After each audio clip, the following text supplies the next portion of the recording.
Yo, hit that thumbs up, man. Y'all got to get these likes up. Breakfast Club is officially over. Angela Yee confirmed it on her Twitter tonight.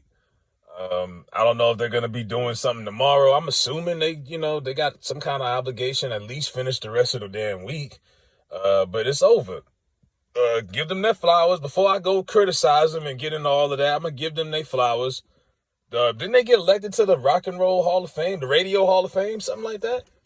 They got into the Radio Hall of Fame.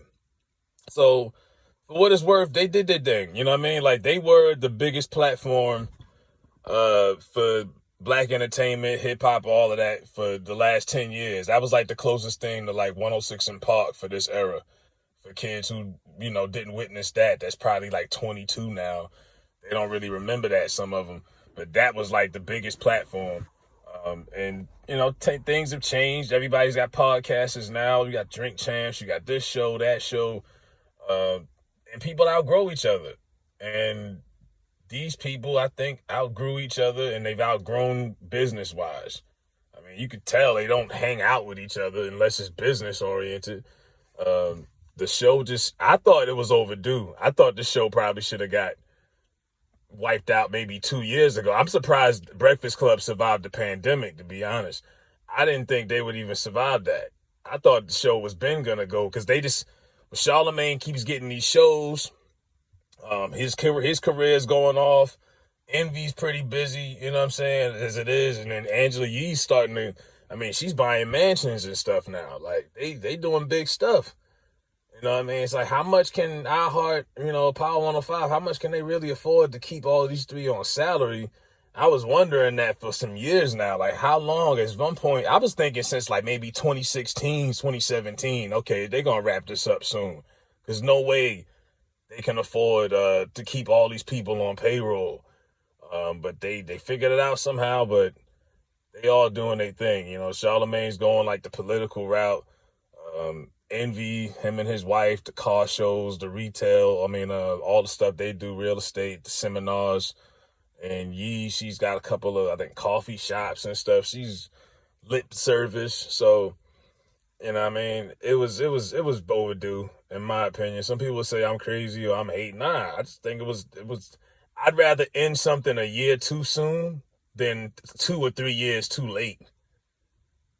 Because, they've had a couple of okay interviews recently, but the best stuff they did, we already seen. The Birdman stuff, all three of y'all. I ain't gonna say it no more. Stuff like that. The Webby episode, the Gucci episode when he came up there and was G-checking them.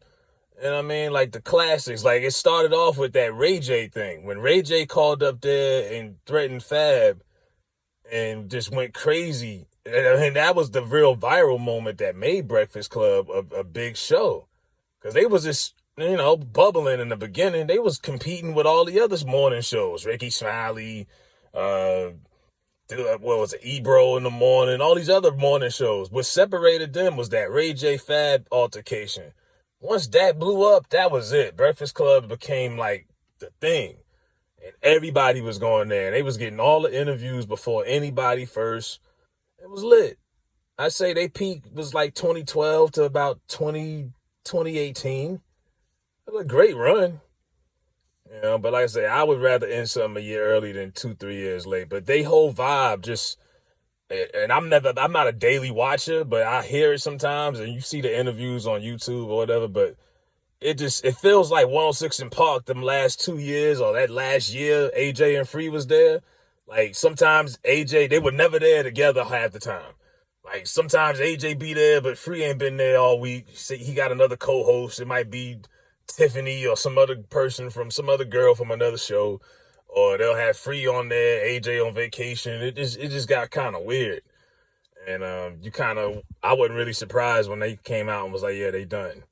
You could just feel that energy. If you really can read the room, if you can read body language and just, you see what other people got going on and their interests. Like, all three of these people got podcasts in themselves. They know radio is a dying art, talk radio. They already on top of it. So, good run. But all things come to an end. Like I say, media will continue to move on. There's too many other big platforms out here for other people to put their interviews on. Anyway, Kevin Hart's got something, you know what I mean? What's it called? Heart to Heart, whatever it is. It's also on Hulu and all. Like, everybody's got some kind of podcast or show. Your Jada got something. So it's like the Breakfast Club has kind of become obsolete because everybody can get all kind of interviews. I mean, Kevin Hart had Jay-Z, you know what I mean? And he don't do too many interviews. So you got celebrities now in media doing their own, stuff like this now. This is a different, the landscape has changed in the last 10 years. So, yeah, it's time to let it go. So, in the words of DMX, they out.